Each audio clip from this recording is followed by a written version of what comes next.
আদর্শগুলো গ্রহণ করব। তার মধ্যে অন্যতম আরেকটি আদর্শ হচ্ছে ফি তাসিসি বিলাদিল ইসলামিয়া, একটি ইসলামী রাষ্ট্র প্রতিষ্ঠা করার ক্ষেত্রে রাসূল সাল্লাল্লাহু আলাইহি ওয়াসাল্লামের আদর্শ আমাদের জন্য। রাসূলুল্লাহ সাল্লাল্লাহু আলাইহি ওয়াসাল্লাম ইসলামী রাষ্ট্র, ইসলামিক জীবন ব্যবস্থাকে প্রচার প্রসারের জন্য তিনি আমাদের জন্য আদর্শ রেখে গিয়েছেন। তিনি যখন ইসলামের দাওয়াত শুরু করলেন মক্কার বুকে, তাকে সেই দাওয়াত থেকে সরিয়ে রাখার জন্য হুমকি ধামকি ইত্যাদি ইত্যাদি চললো। তিনি সেখান থেকে পশ্চাৎপদ করেননি, সরে যাননি।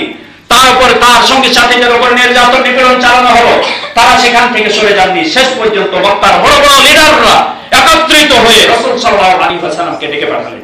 ডেকে পাঠানোর পরে তিনটা প্রস্তাব দিলেন, যার একটা ছিল, তুমি যদি চাও এই মক্কার সবচাইতে তোমাকে ধনী করে দেব, তবে তুমি আমাদের আলিহাগুলোকে গালিগালাজ করবে না, তাদের ব্যাপারে তিরস্কার করবে না, এবং তুমি এক আল্লাহর দাওয়াত দিবে না। আরো একটি প্রস্তাবনা তাদের ছিল কি, তুমি যদি চাও তোমাকে মক্কার নগরীর তোমাকে কি করে দেব, আমরা বা তোমাকে এখানে মালিক বানিয়ে দেবো, মিল্কিয়াত দিয়ে দেবো, রাজত্ব দিয়ে দেবো, রাষ্ট্র ক্ষমতা দিয়ে দেবো, কিন্তু তুমি আমাদের প্রভুদেরকে গালিগালাজ করিও না। তিনার আদর্শটা কি ছিল, তিনি সেটা গ্রহণ করেছেন? তিনি গ্রহণ করেননি, প্রত্যাখ্যান করেছেন। কেন প্রত্যাখ্যান করলেন?